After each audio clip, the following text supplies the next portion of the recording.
আল্লাহু আকবার, আল্লাহু আকবার, আল্লাহু আকবার, আল্লাহু আকবার, আল্লাহু আকবার, আল্লাহু আকবার, আল্লাহু আকবার, আল্লাহু আকবার। কত শুরু করছি? 19, এখন 23। কয় মিনিট হয়েছে? আচ্ছা আপনারা বলুন তো দেখি, এখন কি আমার পড়াটা খুব বেশি অশুদ্ধ হয়েছে না কিছুটা সুন্দর হয়েছে? এখন তো আমি তাকাল্লুফের সাথে পড়ছি, সাজিয়ে গুছিয়ে পড়ছি, মজা করে করে পড়ছি, সুন্দর করে করে পড়ছি, আগামী বছর দাওয়াতের আশা।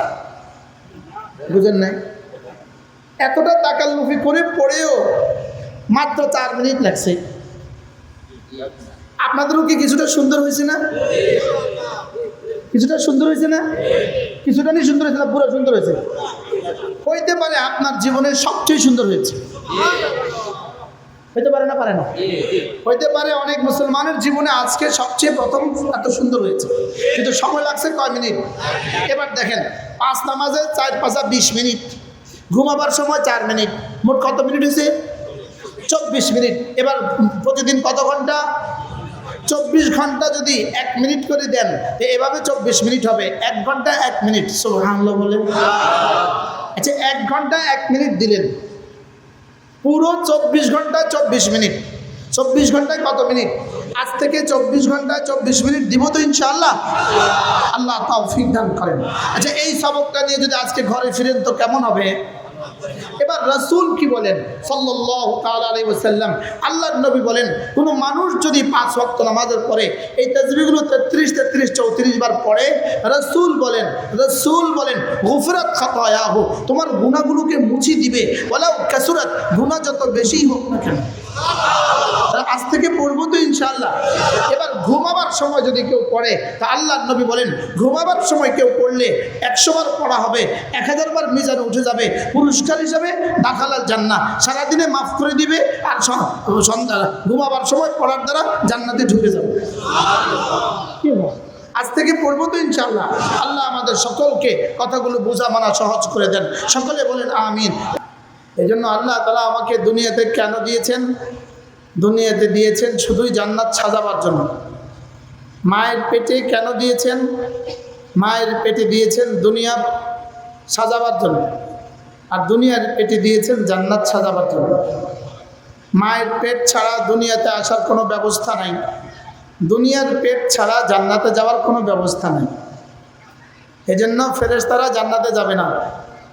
ফেরেশতারা জান্নাতে যাবে না কেন? ফেরেশতারা মায়ের পেট হয়ে দুনিয়াতে আসে নাই, এজন্য। হ্যাঁ, তো ফেরেশতা কোথায় যাবে? জান্নাতে যাবে না তো জাহান্নামে যাবে? না, জাহান্নামেও যাবে না। ফেরেশতা জান্নাতেও যাবে না, ফেরেশতা জাহান্নামেও যাবে না। যেমন গরু জান্নাতেও যাবে না, জাহান্নামেও যাবে না। ফেরেশতা জান্নাতে যাবে জান্নাতি হিসাবে নয়, জান্নাতীদের খাদেম হিসাবে। ফেরেশতারা জান্নাতে যাবে না? যাবে না, জান্নাতে যাবে, তবে কি হিসাবে নয়? জান্নাতি হিসাবে নয়। জান্নাতীদের কি হিসাবে? যেমন দুলার সাথে শ্বশুর বাড়িতে কি আসে, নতুন দুলার সাথে বিয়ে বাড়িতে আরো মেহমান আসে, ওই মেহমানরা শ্বশুর বাড়িতে আসে না। মেহমানরাও শ্বশুর বাড়িতে আসছে, দুলার ড্রাইভার শ্বশুর বাড়িতে আসছে, দুলার খাদেম শ্বশুর বাড়িতে আসছে না, ও শ্বশুর বাড়িতে আসেনি। দুলা আসছে শ্বশুর বাড়িতে, ও আসছে খাদেম হয়ে। ঠিক তেমনিভাবে আমরা যাব জান্নাতে, ফেরেশতা যাবে আমাদের খাদেম হয়ে। এজন্য জান্নাত দুনিয়া আসা ছাড়া জান্নাতে যাওয়ার কোনো ব্যবস্থা কি নাই। মায়ের পেট ছাড়া যেমন দুনিয়ার কোনো ব্যবস্থা নাই, দুনিয়ার পেট ছাড়া জান্নাতে যাওয়ার কোনো ব্যবস্থা কি নাই। এজন্য দুনিয়াতে কেন পাঠিয়েছেন আল্লাহ তাআলা, এই উদ্দেশ্য ঠিক করা উচিত। একজন বাজারে গেছে, আরেকজন জিজ্ঞেস করছে ভাইয়া বাজারে কেন আসলেন? তো উনি উত্তরে বললেন জানা নাই, জানি না। তো মানুষ কি বলবে? পাগল, মাথা খারাপ। দুনিয়া বাজারে কেন আসছে সে জানে না, দুনিয়াতে কেন আসছে সে জানে না। এই মানুষগুলোর মাথা খারাপ। এই মানুষগুলোর কি বলেন? মাথা খারাপ। এখন বাজারে গেছে, বাজারে ব্যাগ নিয়ে টাকা নিয়ে, এবার বাজারে গিয়ে সে খেলা দেখে, বাজার করে নাই, খেলা দেখতেছে। তো যখন খেলা শেষ তখন বাজারও শেষ। কি ভাই, এবার সে বাড়িতে কি নিয়ে যাবে বলেন? এজন্য বাজার থেকে যদি ইলিশ মাছ বাজার করে তো ঘরে ইলিশ মাছ রান্না হয়, বাজার থেকে যদি পোয়া মাছ বাজার করে তো ঘরে পোয়া মাছ রান্না হয়। বাজার থেকে শুটকি কিনলে ঘরে শুটকি রান্না হয়, বাজার থেকে শাক কিনলে ঘরের শাক রান্না হয়। দুনিয়াতে যা নিবে আখিরাতে তাই হবে। এজন্য দুনিয়া হলো দারুল আমাল, দুনিয়া হলো আমলের জায়গা, জান্নাত হলো যাজার জায়গা। দুনিয়া হলো কিসের জায়গা? আমলের জায়গা। জান্নাত হলো কি? এজন্য হযরত আলী রাদিয়াল্লাহু তাআলা বলতেন, দুনিয়া হলো দারুল আমাল ওয়ালা জাযা। দুনিয়া আমল হবে, এখানে যাজা হবে না। আর আখিরাত যাজা হবে, আমল হবে না। আখিরাতে যাজা হবে, কি হবে না? আমল হবে না। এজন্য দুনিয়াকেই যারা স্বর্গ বানায়, দুনিয়াকেই যারা মাকসাদে আসলি বানায়, এরা আখিরাতও হারায়, দুনিয়াও হারায়।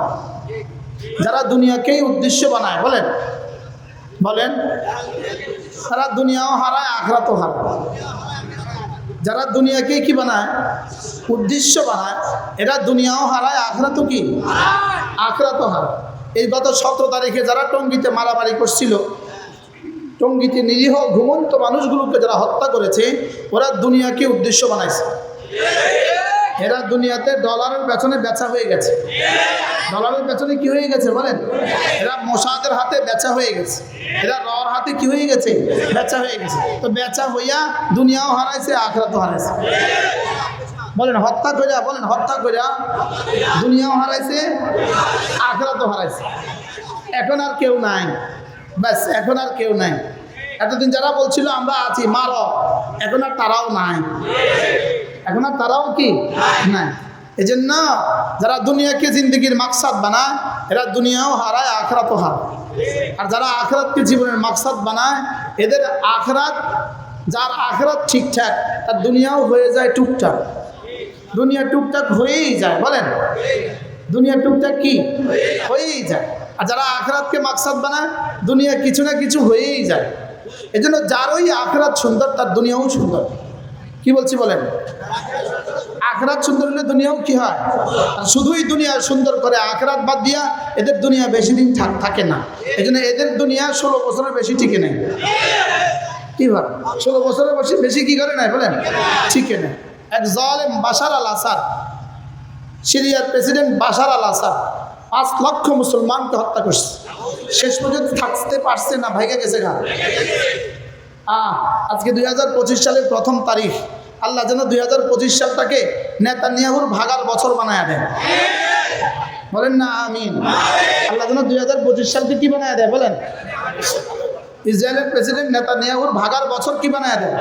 বানায় দেয়। 2024 সাল ছিল আমাদের জন্য আলোচিত বছর। 2024 সাল পুরো পৃথিবীর মুসলমানদের জন্য সুখের বছর।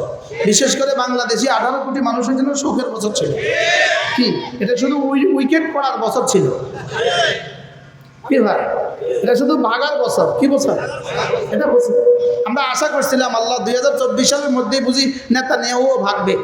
কিন্তু আল্লাহ তাআলা বলেন ফালা তাস্তাজিলু, না জলদি করবা না, জলদি করবো না। আতা আমরুল্লাহ ফালা তাস্তাজিলু, আমার আযাবের সিদ্ধান্ত আসবেই আসবে, অতএব তোমরা জলদি করবা না। এত বছর ধরে, গত 16টা বছর ধরে আমরা শুধু বলতাম আল্লাহ কবে আসবে, কবে আসবে, কবে আসবে। আল্লাহ এক কথাই বলতেন ফালা তাস্তাজিলু, জলদি করবা না, জলদি করবা না। তারপরেও যেন আরশে আজিম থেকে এলান হইতো 4ই আগস্ট 2024, 4ই আগস্ট, 5ই আগস্ট 2024। কি হয়? লেকিন আমরা তো জানতাম না, আমাদের কাছে তার জিব্রাইল কথা বলতো না। এই জন্য আমরা কি হইতে পারি নাই, নিশ্চিন্ত হইতে পারি নাই। আল্লাহ তাআলা যেভাবে এই জালেমকে পৃথিবী থেকে, বাংলাদেশ থেকে বিতাড়িত করছেন, যেভাবে ওই জালেমকে বাশার আল আসাদ থেকে, সিরিয়া থেকে বিতাড়িত করছেন, ইনশাআল্লাহ ইনশাআল্লাহ এই ইসরায়েলের এই জালেম এভাবেই বিতাড়িত হবে ইনশাআল্লাহ। বলেন ইনশাআল্লাহ, বলেন ইনশাআল্লাহ। আল্লাহ তাআলা আমাদেরকে বুঝা মানা সহজ করে দেন। এই জন্য মেরে ভাইও, দুনিয়া হলো দারুল আমাল ওয়ালা জাযা। বলেন দুনিয়া কি? দারুল আমাল ওয়ালা জাযা। একজন মানুষের উপরে জীবনের প্রতিটা মুহূর্তে করণীয় কি? প্রতিদিন তার করণীয় কি? প্রতি রাত তার করণীয় কি? একজন মানুষের জীবনের প্রতিদিন জীবনের প্রথম করণীয় হলো ঈমানের সাথে থাকা। বলেন একজন মানুষের জীবনের প্রথম করণীয় কি? ঈমানের সাথে থাকা। 2 নাম্বার হলো একজন মানুষের জীবনের প্রতিদিনের ডিউটি হলো নামাজ। প্রতিদিনের ডিউটি কি বলেন? নামাজ। 3 নাম্বার হলো একজন মানুষের প্রতি মুহূর্তের জিম্মাদারি হলো জিকির। 4 নাম্বার জিম্মাদারি একজন মানুষের জীবনের প্রতিটা মুহূর্তের জিম্মাদারি হলো গুনাহ থেকে বেঁচে থাকা। বলেন গুনাহ থেকে কি থাকা? এই 4টা হলো একজন মানুষের জীবনের প্রতিদিনের জিম্মাদারি। তা আপনি আগামীকালকে আপনার ডিউটি কি কি? প্রশ্ন, আগামীকালকে আপনার ডিউটি কি কি? 1 নম্বর হলো ইমানের সাথে থাকা, 2 নম্বর হলো 5 ওয়াক্ত সময়ে 5 ওয়াক্ত নামাজ পড়া, আর 3 নম্বর হলো জিকিরের সাথে থাকা, আর 4 নম্বর হলো গুনাহ থেকে বেঁচে থাকা। যেমন রাত 2টো বাজে, এই সময় আপনার উপরে নামাজ নাই, আপনার উপরে রোজাও নাই, আপনার উপরে হজও নাই, আপনার উপরে জাকাতও নাই, এই সময় আল্লাহ তাআলার পক্ষ থেকে আপনার উপরে কি কি জিম্মাদারি? এই সময় 1 নম্বর জিম্মাদারি হলো ইমানের সাথে থাকা। বলেন 1 নম্বর জিম্মাদারি কি? ইমানের সাথে থাকা। 2 নম্বর জিম্মাদারি, এই সময় তো নামাজ নাই, তো 2 নম্বর জিম্মাদারি হলো জিকিরের সাথে থাকা। 2 নম্বর জিম্মাদারি কি বলেন? জিকিরের সাথে থাকা। আর 3 নম্বর জিম্মাদারি হলো গুনাহ থেকে বেঁচে থাকা। তাহলে গুনাহ থেকে বেঁচে থাকা আমার জীবনে কত সময়ের জিম্মাদারি? বলেন 24 ঘন্টার, প্রতিটা ঘন্টা 60 মিনিট, প্রতিটা মিনিটে 60 সেকেন্ড, এভাবে দিনে হয় 1440 মিনিট। দিনে হয় কত মিনিট? 1440 মিনিট। এভাবে 1440 মিনিট, প্রতিটা মিনিটে হয় 60 সেকেন্ড, প্রতিটা এভাবে দিনে হয় 86,400 সেকেন্ড। বলেন কত? 86,400। তাহলে একদিনের সমান সমান 86,400 সেকেন্ড। একদিনের সমান সমান কত? 86,400 সেকেন্ড। এই 86,400 সেকেন্ডের প্রতিটা নিঃশ্বাসে, প্রতিটা সেকেন্ডে আমার ডিউটি কি? প্রতিটা সেকেন্ডে আমার জিম্মাদারি হলো, রব্বে কারীম বলেন প্রতিটা সেকেন্ডে তোমার জিম্মাদারি হলো তুমি মনে মনে আমাকে মনে রাখবা। বলে তুমি মনে মনে আমাকে কি রাখবা? এটাকে বলে জিক্রে কলবি। এটাকে কি বলে? জিক্রে কলবি। জিক্রে কলবির জিম্মাদারি আমি কতক্ষণ পালন করব? জিক্রে কলবি আমার উপরে কতক্ষণের জিম্মাদারি? জিক্রে কলবির জিম্মাদারি হলো 24 ঘন্টা। বলে হুজুর জিক্রে কলবি কি জিনিস? জিক্রে কলবি হলো আল্লাহ তাআলা আমাকে দেখেন, এই কথাটাকে 24 ঘন্টা মনে রাখা। বলেন আল্লাহ তাআলা আমাকে দেখেন, এই কথাটাকে কি রাখা? 24 ঘন্টা কি রাখা? এই কথাটাকে 24 ঘন্টা মনে রাখা যে আল্লাহ তাআলা আমাকে দেখেন। মসজিদে গেলে আল্লাহ তাআলা আমাকে যেভাবে দেখেন, ঘরে গেলেও আল্লাহ তাআলা আমাকে এভাবেই দেখেন, বাজারে গেলেও আল্লাহ তাআলা আমাকে এভাবেই দেখেন, সফরে আল্লাহ তাআলা আমাকে এভাবেই দেখেন, হাজারে আল্লাহ তাআলা আমাকে এভাবেই দেখেন। এজন্য আল্লাহ তাআলার পক্ষ থেকে 1 নম্বর জিম্মাদারি আমার ইমানের সাথে থাকা, 2 নম্বর জিম্মাদারি হলো জিক্রে কলবি, আল্লাহ তাআলা আমাকে দেখেন এই কথাটাকে 24 ঘন্টা মনে রাখা। বলেন আল্লাহ তাআলা আমাকে দেখেন, বলেন এই কথা 24 ঘন্টা কি রাখা? মনে রাখা। এজন্য আমি বলি জীবনে 2টো সিদ্ধান্ত নিব, 1 নম্বর হলো নামাজ, 2 নম্বর হলো জিকির। বলেন বলেন নামাজ, 2 নম্বরে কি? জিকির। বলেন নামাজ জিকির। আবার বলেন নামাজ জিকির, নামাজ জিকির, জিকির নামাজ। বলুন একবার আগে কেন, একবার পরে কেন? নামাজ তো আপন জায়গায়, জিকির কখনো আগে হবে, কখনো পরে হবে। সুবহানাল্লাহ। এজন্য আমি বলি নামাজ জিকির। বলেন জিকির নামাজ। আমার আগামীকাল ডিউটি কি? নামাজ জিকির, ফজর থেকে জোহর পর্যন্ত জিকির, জোহরের সময় নামাজ, আবার জিকির, আসরে আবার নামাজ, আবার জিকির, আবার মাগরিবে নামাজ, আবার জিকির, আবার এশায় নামাজ, আবার জিকির, আবার ফজরের নামাজ।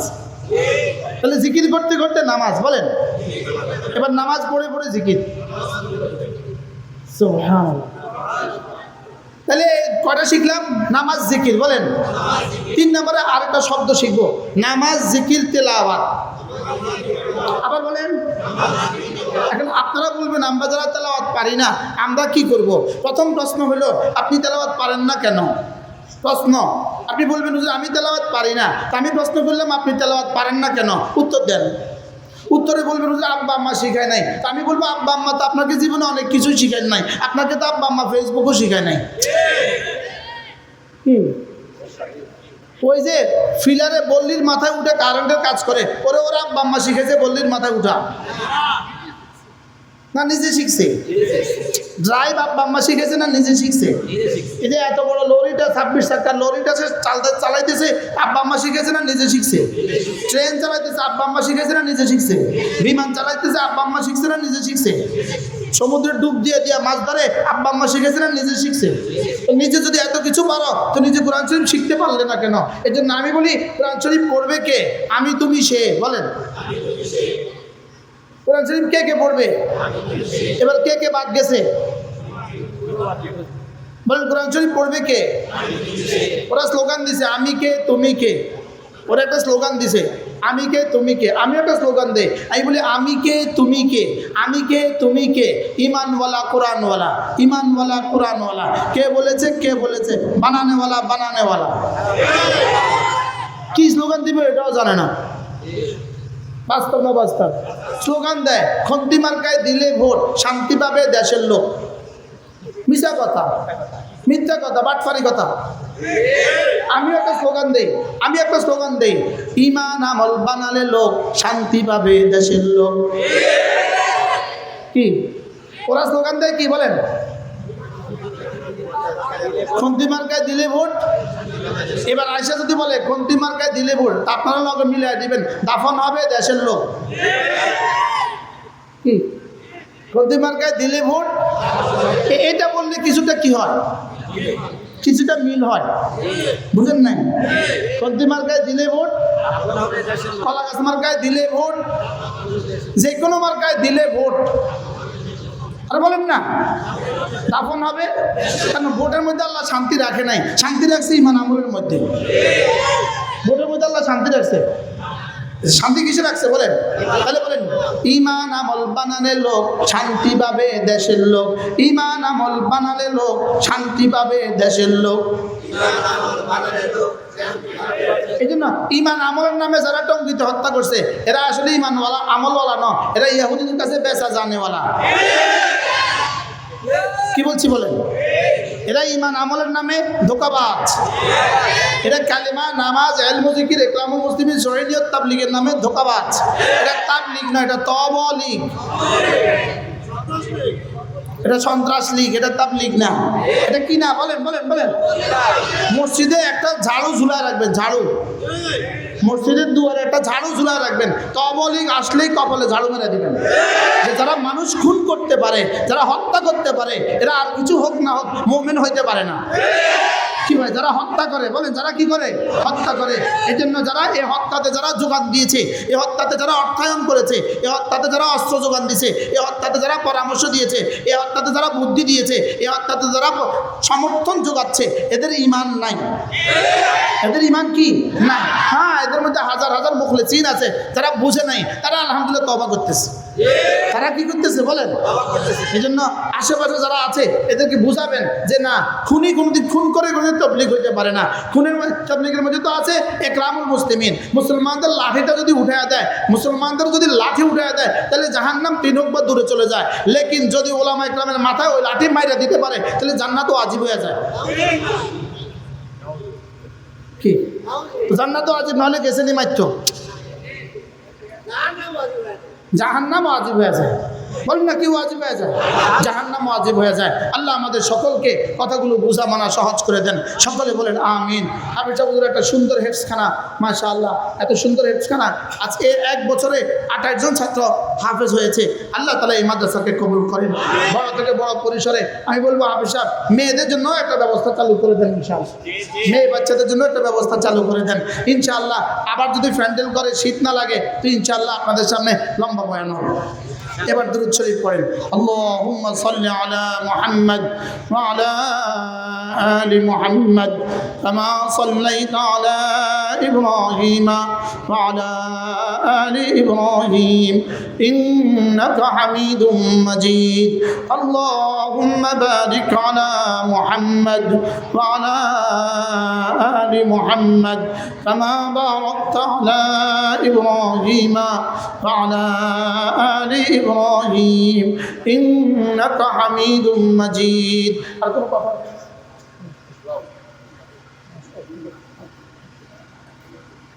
الحمد لله رب العالمين والصلاة والسلام على سيد الأنبياء والمرسلين وعلى آله وأصحابه أجمعين.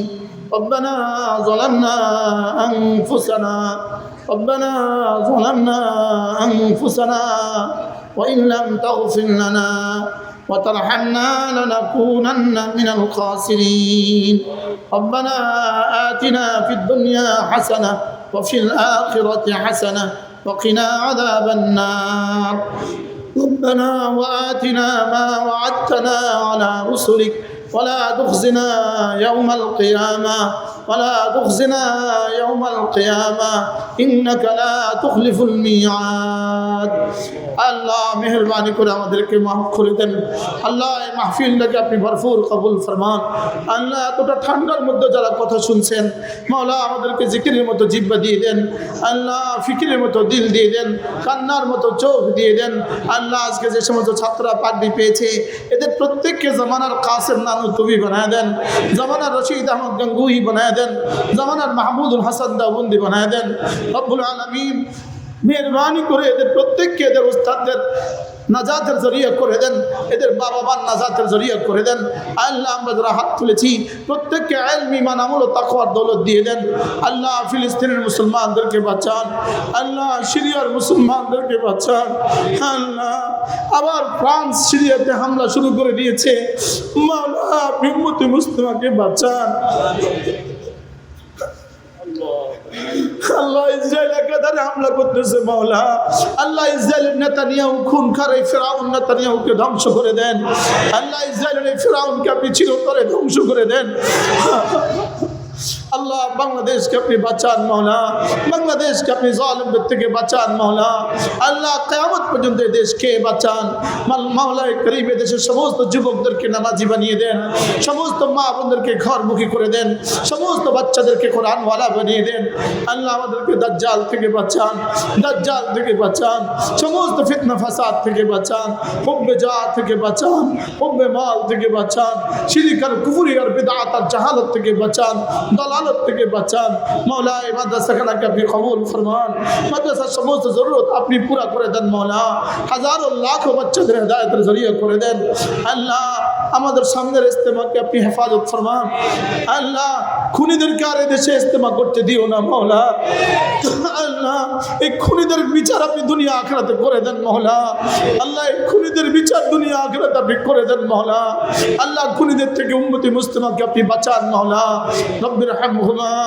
كما ربياني صغيرا رب ارحمهما كما ربياني صغيرا اللهم أنت ربي لا إله إلا أنت خلقتني وأنا عبدك وأنا على عهدك ووعدك ما استطعت أعوذ بك من شر ما صنعت أبوء لك بنعمتك علي وأبوء بذنبي فاغفر لي فإنه لا يغفر الذنوب إلا أنت وصلى الله تعالى على النبي الكريم وعلى آله وأصحابه أجمعين آمين برحمتك يا أرحم الراحمين